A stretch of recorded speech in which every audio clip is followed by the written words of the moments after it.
정부는 2025년부터 달라지는 제도와 법규 사항 등을 알기 쉽게 정리한 책자를 오늘 31일 발간했습니다. 먼저 시간당 최저임금은 올해 9,860원에서 내년 1,030원으로 1.7% 인상됩니다. 하루 8시간 주 5일 근무하는 월급 기준으로 환산하면 209만 6,270원입니다. 저출생에 대응하기 위해 결혼과 출산, 양육 지원책도 강화됩니다. 혼인신고를 하면 부부 1인당 50만 원씩, 최대 100만 원 세액 공제를 해주는 결혼세액 공제가 새롭게 생깁니다. 단생에 한 번만 가능하고 2024년, 2026년 사이 혼인신고분만 적용됩니다. 혼인으로 근로장려금을 받는데 불리하지 않도록 맞벌이 가구 소득 기준을 연 3,800만 원까지 4,400만 원까지로 확대합니다. 기업이 근로자에게 지급한 출산지원금은 출생일부터 2년 이내에 최대 2번까지 전액 비과세됩니다. 자녀 세액 공제 금액도 현행보다 10만 원 늘어납니다. 육아휴직 급여액은 현행 월 최대 150만 원에서 250만 원까지로 상향합니다. 개정된 육아 지원 3법도 시행됩니다.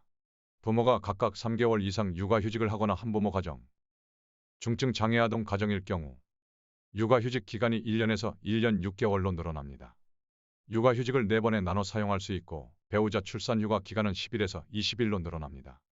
내년 고등학교에 입학하는 신입생부터 고교학점제가 전면 시행됩니다.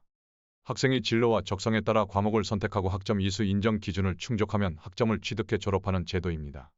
늘봄학교 지원 대상은 현행 초등학교 1학년에서 2학년까지로 확대됩니다. 병사 월급은 병장 기준으로 올해 125만 원에서 150만 원으로, 이병은 64만 원에서 75만 원으로 인상됩니다. 병사가 전역할 때 목돈을 마련할 수 있게 돕는 장병내일 준비적금의 정부 지원금은 월 최대 40만 원에서 55만 원으로 인상됩니다. 전기차 보조금도 확대돼 청년이 생애 첫 차로 전기 승용차를 구매하면 보조금 20%를 추가 지원합니다. 자녀 2명 이상 가구에도 전기차 보조금 100만 원, 300만 원을 더 줍니다.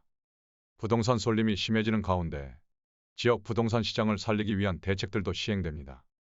기존 1주택자가 인구 감소 지역에서 공시가격 4억 원 이하 주택 한 채를 2026년 12월 31일까지 새롭게 취득하면 1주택자로 간주하고 1세대 1주택 특례를 적용합니다. 1주택자가 수도권 이외 지역의 준공 후 미분양 주택을 취득하는 경우에도 1세대 1주택 특례를 적용합니다. 전용 면적 85 이하, 취득가액 6억 원 이하 주택이 대상입니다. 내년부터 56세를 대상으로 국가건강검진 검사의 시형 간염 검사가 신규 도입된다. 현재는 40세를 대상으로 비형 간염 검사만 실시 중인데 여기에 생애 1회 시형 간염 조사도 추가되는 것이다. 시형 간염은 환자의 혈액이나 체액을 통한 시형 간염 바이러스 HCV 감염으로 발생하는 간 질환으로 무증상 감염이 약 70에서 80%다. 적시에 치료하지 않으면 만성 바이러스 간염, 간경변증, 간부전, 간암 등 중증 간질환으로 진행될 수 있는 감염병이다. 정부는 시형 간염 항체 검사가 국가건강검진에 도입됨으로써 약 5,000명의 항체 양성자를 조기 발견할 수 있을 것으로 기대했다. 또 시형 간염 항체 양성자는 국가암관리 사업 대상자로 등록 관리되며 확진 RNA 검사를 위한 비용도 지원된다. 현재 54세, 66세 여성에 한정해 실시된 골다공증 검사를 내년부터 60세 여성까지 확대 시행된다. 이에 따라 현행 54세, 66세 여성 총 2회에서 54세, 60세, 66세 총 3회로 늘어난다. 청년 20에서 34세 대상 정신건강 검사 우울증 검사 검진 주기도 10년에서 2년으로 단축된다. 또 기존 우울증 검사에 더해 조기 정신증 검사도 신규 도입된다. 조기 정신증은 뚜렷한 정신병적 증상이 드러나기 이전의 상태를 포함해 뚜렷한 증상이 발현된 시점부터 최대 5년을 말한다. 현행 일반건강검진 내 우울증 검사는 10년 주기로 실시 중인데 내년부터 20에서 34세의 청년들은 2년 주기로 일반건강검진을 받을 때마다 정신건강 검사를 받을 수 있다. 20에서 49세 가임기 검사 3회로 여성 13만 원, 남성 5만 원. 임신 사전건강 관리에 대한 인식을 높이고 가입력 향상을 지원하기 위해 필수 가입력 검사비 지원 대상이 결혼 여부와 상관없이 모든 가임기 남녀로 확대된다. 이에 따라 결혼, 자녀 수와 무관한 20에서 49세 남녀에게 주기별 1회, 생애 최대 3회까지 필수 가입력 검사비를 지원한다. 29세 이하 1회, 30에서 34세 1회, 35에서 49세 1회 등이다. 전국 17개 시도가 모두 참여할 예정이다. 여성에게는 부인과 초음파, 난소기능검사 AMH 포함 검사에 최대 13만 원을, 남성에게는 정액검사 정자정밀 형태검사 포함 검사에 최대 5만 원을 지원한다.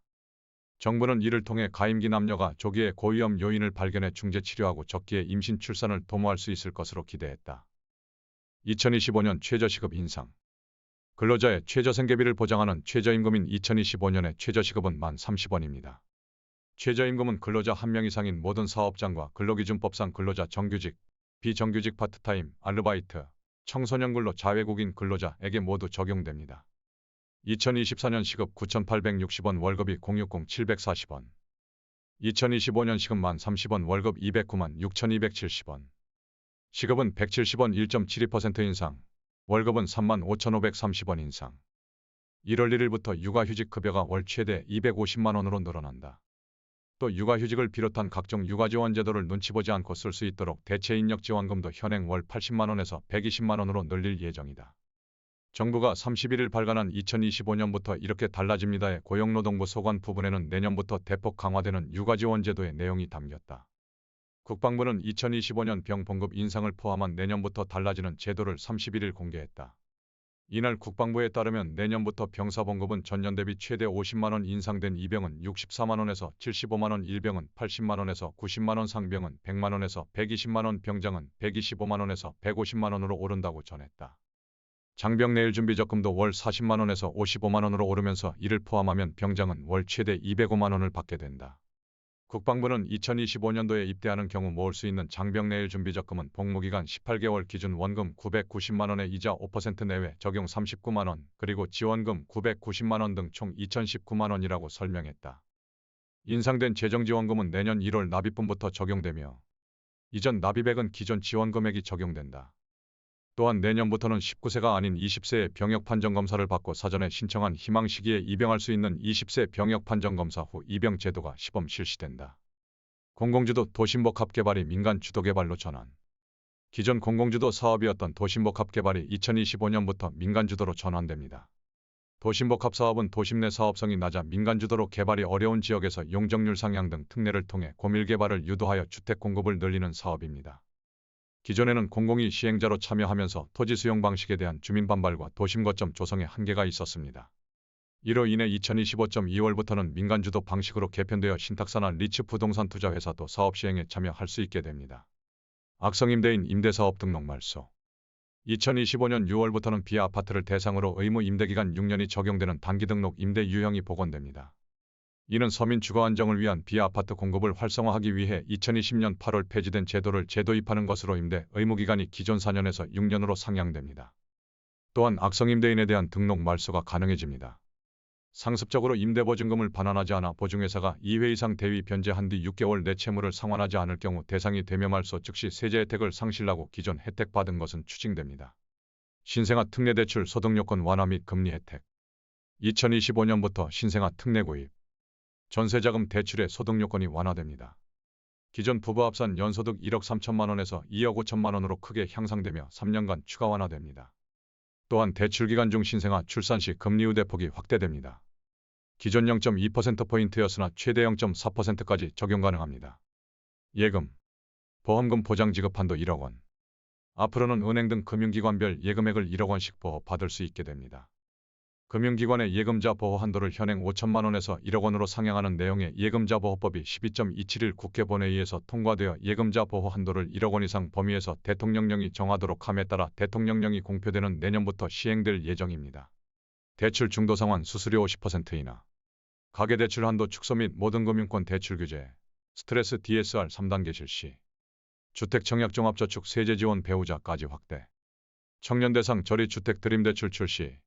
만 19-34세 무주택 청년 연소득 7천만 원 이하, 금리 최저 2.2%, 분양가의 80%까지. 안전진단 없이 재건축 가능. 준공 30년 이상 아파트. 공공주택 층간소음 기준 1등급 적용 등. 내년부터 56세 국민은 건강검진을 통해 시형 간염 검사를 받을 수 있다. 청년기 대상 정신건강검사 우울증 검사 외 검진 주기도 10년에서 2년으로 단축되고 조기정신증 검사도 신규 도입된다. 결혼과 자녀 수 상관없이 20에서 49세 가입력 검사도 지원된다. 저소득층 아동의 사회 진출 시 자립을 위해 운영되는 아동발달 지원 계좌 지원 대상도 기존 보호 대상 아동, 기초생활수급 아동에 더해 차상위계층 아동까지 포함된다. 차상위계층 아동도 디딤시아 통장 지원, 응급구조사 범위 확대. 저소득층 아동의 자립 지원을 강화하기 위한 디딤시아 통장 가입 대상자가 차상위계층 아동까지 확대된다. 기존에는 보호 대상 아동, 기초생활수급가구 아동만 지원됐는데 여기에 차상위계층 아동 0에서 17세으로 지원 대상이 확대되는 것이다. 디딤시아 통장은 아동이 후원 등을 통해 일정 금액 적립 시 월 10만 원 내에서 2배의 금액을 정부가 매칭 지원하는 사업이다. 예를 들어 아동이 5만 원을 적립하면 정부가 10만 원을 지원하게 된다. 만기 18세 해지 후 학자금, 기술 자격, 취업훈련비, 창업자금, 주거 마련 등 자립을 위한 용도 등으로 사용된다. 내년 새학기부터 고등학교 신입생 대상 고교학점제가 전면 시행된다. 이돌봄 서비스 정부 지원 요건이 기준 중위소득 150% 이하에서 200% 이하로 확대되며 이에 따라 지원 가구도 11만 가구에서 12만 가구로 늘어난다. 12월 31일 정부가 발표한 2025년부터 이렇게 달라집니다에 따르면 이 같은 내용의 시행령과 법안이 내년부터 시행될 예정이다. 내년 새학기부터 고교학점제가 전면 시행된다. 학생은 진로와 적성에 따라 과목을 선택하고 3년간 192학점 이상 이수하면 졸업이 인정된다. 늘봄학교 지원 대상도 확대된다. 현재는 초등학교 1학년을 우선으로 늘봄학교가 운영 중이다. 내년부터는 지원 대상이 초등학교 1에서 2학년으로 확대되며 맞춤형 프로그램이 연간 매일 2시간씩 무료로 제공된다. 이와 함께 1월부터 지역혁신중심 대학 지원 체계가 전면 시행된다. 그간 대학 지원은 교육부 등 중앙행정기관을 중심으로 이뤄졌다. 이 때문에 지역 여건과 특성이 충분히 고려되지 않았다. 앞으로 지방자치단체는 대학과 협력적 동반관계를 구축하고 지역 상황에 맞는 대학 재정 지원 계획을 수립해 지역과 대학의 동반 성장을 도모하게 된다. 아이돌봄 서비스 정부 지원도 확대된다. 지원 요건이 기준 중위소득 150% 이하에서 200% 이하로 확대됨에 따라 지원 가구도 11만 가구에서 12만 가구로 는다. 여기에 정부 지원 비율이 상대적으로 낮았던 구간에 대한 지원 비율이 상향 조정된다. 기준 중위소득 120에서 150%에 해당하는 취약 아동 6에서 12세 가구에는 지원 비율이 5에서 10% 인상되며 영아 36개월 이하를 돌보는 아이돌봄이에 대해선 시간당 1,500원의 아동돌봄 수당이 신설된다. 7월부터는 양육비 선지급제가 도입된다.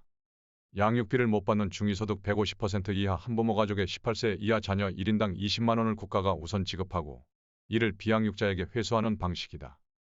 회수에 응하지 않으면 국세 강제징수의 예에 따라 징수된다. 1월부터는 한부모 가족 아동 양육비 등 지원이 확대된다. 기준 중위소득 63% 이하 한부모 가족에는 자녀 1인당 월 23만 원, 기준 중위소득 65% 이하인 24세 이하 청소년 한부모 가족에는 월 37만 원이 지급된다. 자동차 제상기준도 차량가액 500만 원 미만에서 1,000만 원 미만으로 완화한다. 내년부터 반려동물 영업자 고정형 영상정보 처리기기 CCTV 설치 의무가 전 업종으로 확대되고 동물병원 진료비 개시 대상도 확대된다. 국가가 동물용 백신 품질을 직접 관리하는 시스템을 시범 도입하고 신종 가축전염병 유입 차단을 위한 예찰은 강화하기로 했다. 친환경 축산직불금은 단가를 인상해 한우의 경우 마리당 17만 원에서 37만 원으로 2배 이상 늘어난다. 민과 청년층을 비롯한 대중교통 실수요자의 교통비 부담을 덜어주는 K패스의 다자녀 혜택이 새로 생긴다. 31일 국토교통부에 따르면 정부는 내년부터 대중교통비 지출 금액의 일정 비율을 환급해주는 K패스의 혜택 및 적용 지역을 확대한다. K패스는 월 15회 이상 대중교통을 이용하면 지출한 대중교통비의 20에서 53%를 최대 60회까지 환급을 지원하는 사업으로 지난 5월부터 시행되고 있다. 환급 혜택은 일반인은 20%, 만 19세부터 34세까지 청년은 30%, 저소득층은 53%인데 2025년부터 다자녀 가구 혜택이 신설된다.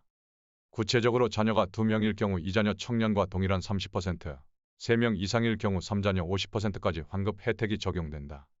새해 복 많이 받으시고 건강과 행복이 가득한 한 해 되세요.